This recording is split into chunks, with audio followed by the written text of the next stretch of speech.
Balik lagi di Bulan Berbicara World Cup Edition.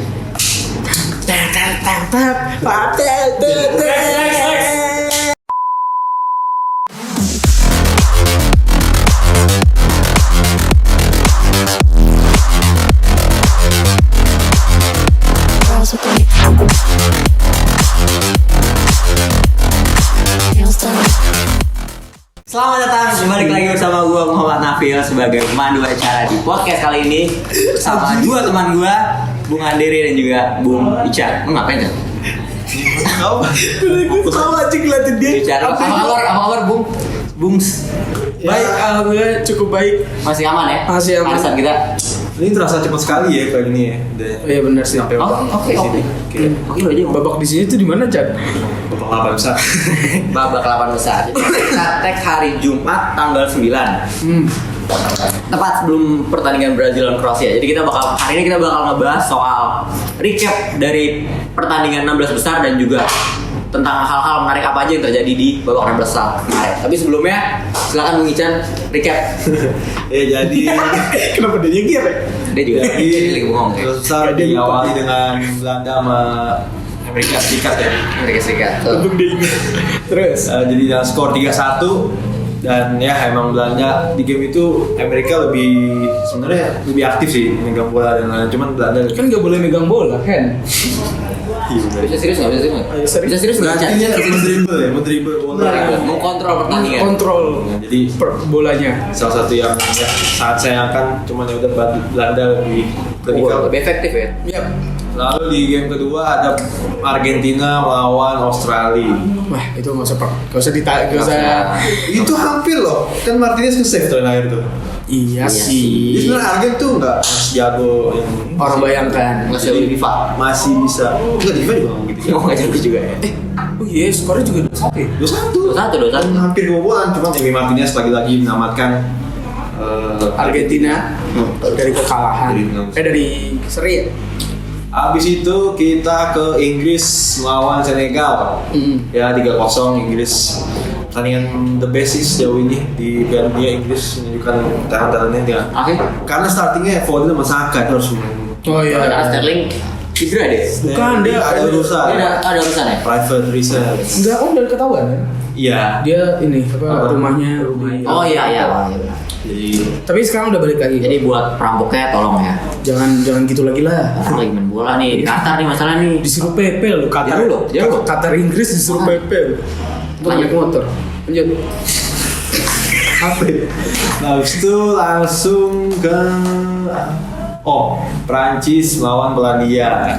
Prancis Prancis menang 3-1 Mbappe start brace lagi kandidat kuat di turnamen ini. Seperti gue bilang Prancis sama Inggris tuh jangan diremehkan. Jangan. Banyak yang Lalu Brazil mulu ya. Brazil Argentina pasti antara Prancis sama Inggris pasti menang. Lalu habis itu ada Korea. Portugal. Korea dulu gak sih? Bukan Brazil dulu. Brazil sama Korea. Brazil Korea itu menang 4-1 ya. 4-1. Itu Brazil babak pertama udah kayak latihan joget. Oke, itu joget, hampir coachnya joget juga. Coachnya Tite.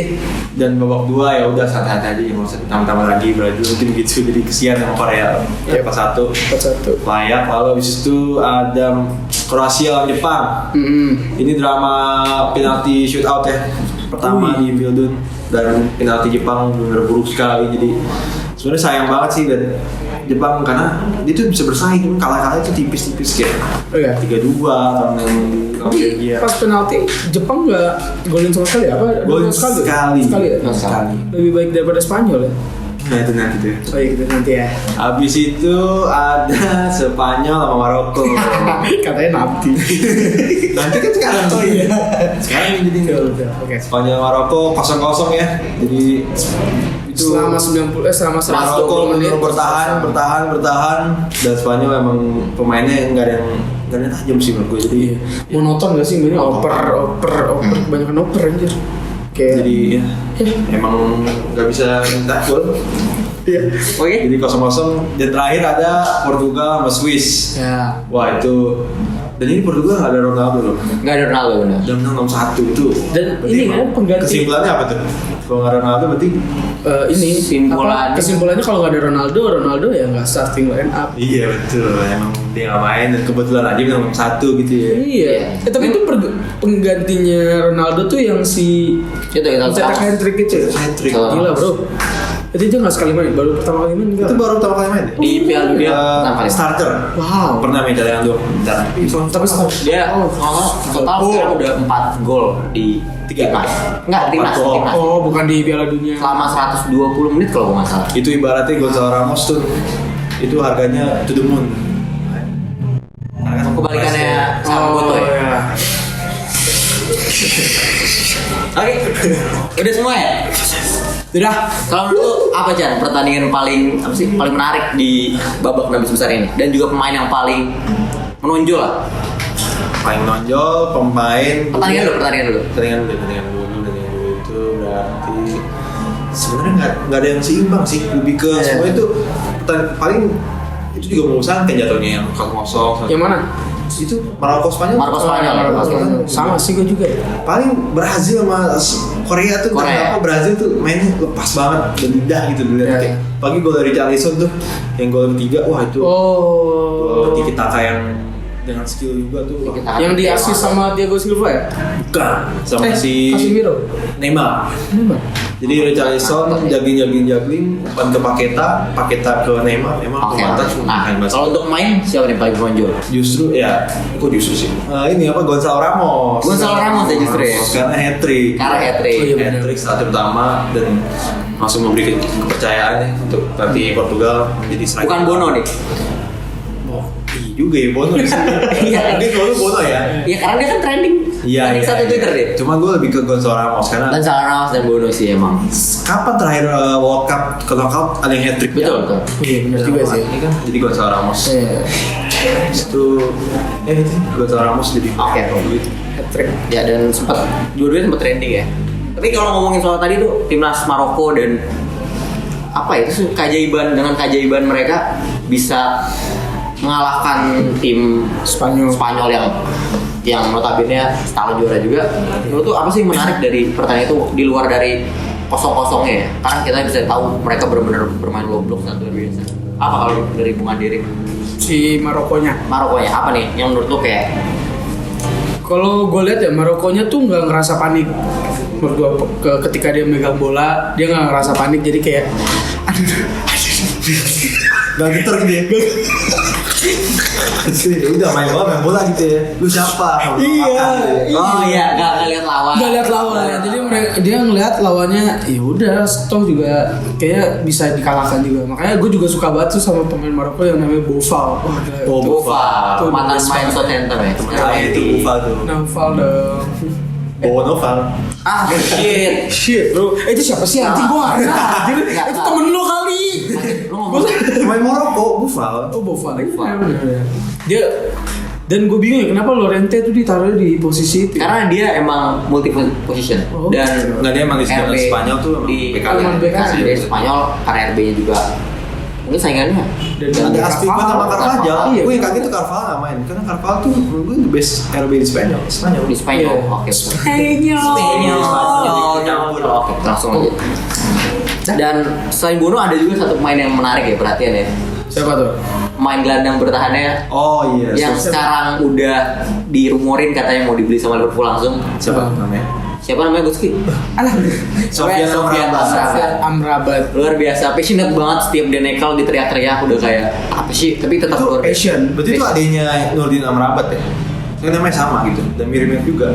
Makanya gue kira tuh pemain yang Amrabat yang dulu, ternyata Sofian Amrabat namanya. Iya, dia masih 26 tahun juga dan ternyata yang botak bukan sih? Yang botak. Ternyata dia juga dulunya itu maksudnya dia bukan pemain asli dari Maroko, dia tuh dulu tuh sempat masuk akademi di Belanda juga. Akademi bukan, dia nggak main di Sakaria, Pak. Dia main di U15 Belanda, habis itu dia baru berkarir. Sebenarnya aslinya dia lahir di Belanda. Dia lahir di Belanda, benar. Jadi ya naturalisasi sih sebenarnya itu kan ya. Oke. Udah kayaknya kita bahas selanjutnya ya ini. Kita bahas yang menarik yang tadi Guski juga bilang soal tim yang bermain luar biasa di babak 16 besar. Kita bahas Inggris. Menurut lu Inggris bakal it's coming home nggak tahun ini? Ada, mereka udah punya peluang menurut gue karena emang pemainnya merata.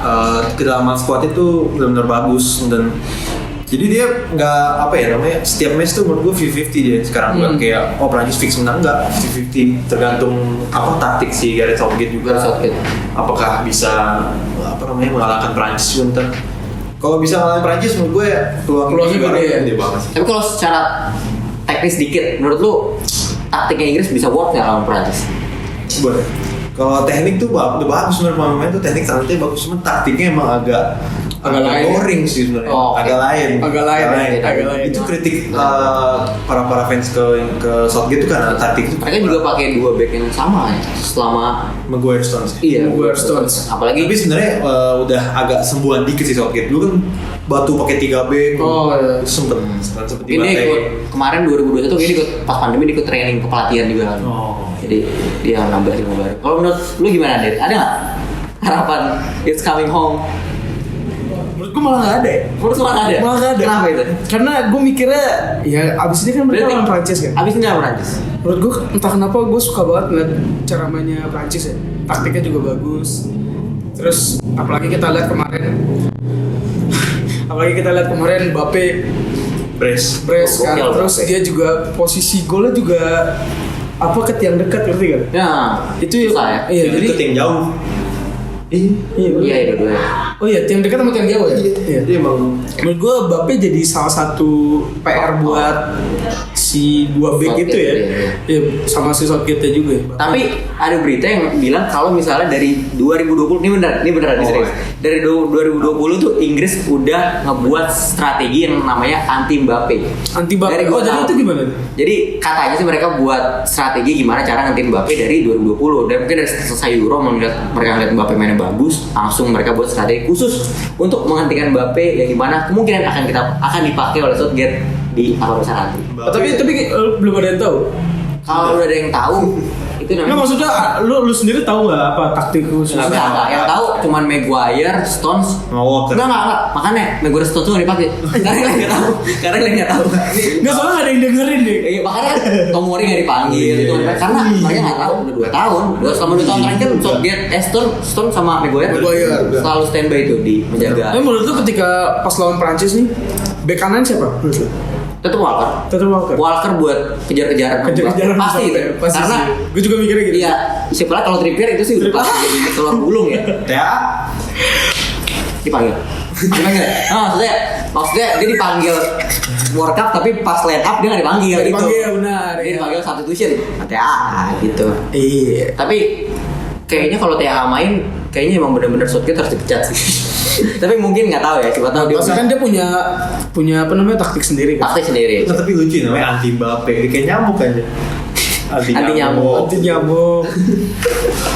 Anti apalah. Kita akan lihat hari apa itu? Hari besok malam Minggu kita lihat apakah works. Apa sia-sia selama 2 tahun tuh mereka latihan nanti Mbappe. Anti Mbappe. Nah, oke. Kalau Inggris tadi udah selesai, mungkin untuk terakhir kita bakal ngebahas pertandingan yang cukup seru ya, karena hiburannya nggak cuman passing-passingan, gol-golan, tapi ada hiburan joget juga. Nah, gimana menurut lo nih? Banyak yang bilang ini kontroversi karena ada yang pro, ada yang kontra. Menurut lo gimana nih? Menurut lo etis nggak sih lu selebrasi kayak gitu, apalagi udah golin banyak ya? Kalau gua ya etis sih, apalagi dengan budayanya Brazil ya. Samba, iya menurut gua, iya mereka melakukan budayanya mereka gitu. Itu kan salah satu. Tapi kan biasanya kalau udah menang banyak mereka kayak gol jalan. Ya cuma kan mereka punya salah satu apa namanya kesenangan sendiri gitu. Ketika ngegolin, iya mereka pengen meluapkan selebrasinya dengan cara joget ya nggak salah kan. Apalagi digolin. Iya, maksudnya gini, kalau lu bilang lu udah golin banyak terus apa namanya nggak boleh selebrasi. Kan respect. Ya respect kan banyak hal ya. Nggak dari cara selebrasi kan. Ketika selesai pertandingan kan biasanya kan handshake apa terus-terusan mungkin di situ. Terus ngelap-ngelapin air mata yang kalah. Ya, terus kayak sorry ya, tadi gue joget gitu. Kalau pasan gitu. Dikasih segar mungkin soalnya. Iya, sorry ya gitu. Iya. Oh ya kan teammate banget ya. Kan kita tetap temenan. Itu jangan Dia pakai bahasa Brazil kemarin. Nah, kalau menurut lu gimana, Chan? Ya, berarti juga. Yang Vincentnya nggak ngerti dong kalau gue bahasa. Wah, anjir banget. Gue mengerti juga sih Brazil kenapa joget ya, karena kalau menang bebas nggak sih? Iya. Kan ini golin dan juga ini kan Pildun gitu loh, nih 4 tahun sekali. Betul. Lu bisa joget-joget di Pildun tuh jarang gitu. Masa ada yang bilang masa nggak boleh selebrasi, masa mesti gitu, ngerti gak sih maksudnya? Iya. Emang ketika golin masa nggak boleh selebrasi? Kalau mama selebrasi skip aja tuh. Selebrasi bisa kan? Enggak, bukan main FIFA. Oh, bukan main FIFA. Bukan. Sorry, maaf ya penonton ini teman kita yang main FIFA. Skip aja. Iya sih. Tapi gue justru menariknya karena Brazil joget di depan pemain South Korea. Cuman ini ikut temen. Cuman yang agak ini mungkin pelatih ikut tuh. Nah ya, iya itu. Apalagi Apalagi karena pelatihnya asik juga kali, Gitu. sefrekuensi gitu. Iya. karena dipraktekin anjing. Sorry kids. Iya. Kalau kayak gue sih Di ya kalau pelatih mungkin dia pengen membaur, pengen kayak Ya. kita masih guru-guru yang di sekolah yang asik. Ya. Yang kayak kerjaannya kalau jam kosong nyetel film bukan belajar. Ya. Mungkin dia pengen kayak gitu, pengen ada guru gitu. sekolah saya di ada. ada pasti ada. Tahun-tahun gue sekolah tapi waktu itu di Thailand nih. Iya, ini Thailand. Oh, iya. Asik juga ya gurunya. Asik Ya, gitu. seru tuh kayak gitu kalau ada di Namanya Pak siapa itu? Oke, habis itu Kakak Pulva. ya mungkin itu gak sih? Apa? Enggak. Oke, banyak harus sensor ya kan. Nah, habis itu ya menurut gue juga harusnya nggak ada masalah ya, apalagi mereka juga jogetnya kan pemain Korea yang notabene Dancer juga. pertukaran budaya ya. Jadi kalau gue punya teori, enggak, Adere, tolong, ada di sini mau ketawa doang mau podcast. Gue sih justru punya teori karena pemain Brazil ini punya pacar itu kerjaan nonton K-pop. Terus dia kayak kesel kayak anjir nih nonton orang joget mulu. Pas dia dapat draw lawan Korea, nih gue balas di orang Korea. Ini nonton nih joget saatnya gitu ya. Iya benar. Itu sih derby cewek ya. Cewek kan temen banget loh nonton Brazil sama. Iya banget. Teori baru. Tapi bukan suka Brazil. Wah ini match seru banget nih. Nah, tapi banyak tuh orang nggak suka Brazil tapi suka Neymar ya. Masuk benar. Cewek Neymar. Cewek Neymar. Habis itu, nah kalau ini kan udah mendekati nih, udah mendekati juara, udah mendekati final Piala Dunia. Ya. Menurut tuh dua tim yang menurut tuh bisa masuk final. Prediksi dari lu berdua. Kira-kira apa nih? Gue dulu ya. Dulu. Gue Brazil sama Portugal. Karena Kalau Portugal. Brazil karena bagus, kalau Portugal karena apa? karena lu lihat dari pemainan kemarin menurut gue itu bisa loh. Pemainnya bagus loh. Oh iya, Benar, yakin benar. yakin Karena Benar. ada Leo. Ada Leo, benar, Portugal tuh, benar. Portugal tuh stack pemain. Ada duit lu juga maksudnya di Portugal. Sama itu juga. Oke, kalau gimana, Bung Anders? Kalau gua Belanda Prancis. Belanda aja susah ketemu nggak sih? Bisa, ke kiri kanan. Oh, iya, lupa. Itu karena apa tuh? Belanda bagus banget ya kan, depannya juga Cody Gakpo. Dia bermain cukup baik ya. cukup baik dan itu ada ya saya. Prancis demikian. Prancis wah, kalau Prancis nggak usah diraguin lagi lah. Iya, back to back ya berarti ya. Back. Oke, kalau gitu, Kalau lu kalau final. gue sih final kayaknya Brazil sama sorry. Pokoknya yang penting ada Marokonya sih. Yang penting ada Marokonya. Enggak, bukan karena apa-apa. Saya nggak ngerti maksud Anda kenapa tadi ketawa ya. Maksudnya kayak nih Ingin menyelamatkan dia di negara Afrika bisa juara itu kan ini banget. sih. Boleh. Tapi kan bisa sampai final, nggak ada yang tahu kan? Iya, bisa juara. Oh bahkan bisa juara ya? Iya, saya sih berharapnya juara karena kalau masuk final nggak cair. Oi, kita main judi yang banyak buat bikin masjid. Oke. Maksudnya kesenangan kita tuh kayak cair gitu. Gila satu-satu cair. Capek kan. Ada Apalagi doa ibu. Iya. Doa ibu Hakimi luar biasa. Terima kasih ibu telah datang ke stadion di setiap pertandingannya. Betul. Oke, Ya. udah kali ya pembahasan hari ini. Yap. Kita tutup aja. Cukup ya. Kita tutup aja, dan kalau mau ada saran-saran pembahasan bisa kalian tulis di komen-komen Ya. di bawah ini. Kalau gitu udah selesai, langsung aja Andri kita tutup. Gimana cara tutupnya kemarin? Ini yang gue Like. ingat ya. Pokoknya jangan lupa di like. Jangan lupa di komen. Dan jangan lupa subscribe. Ya. Kita bertiga undur diri. Undur.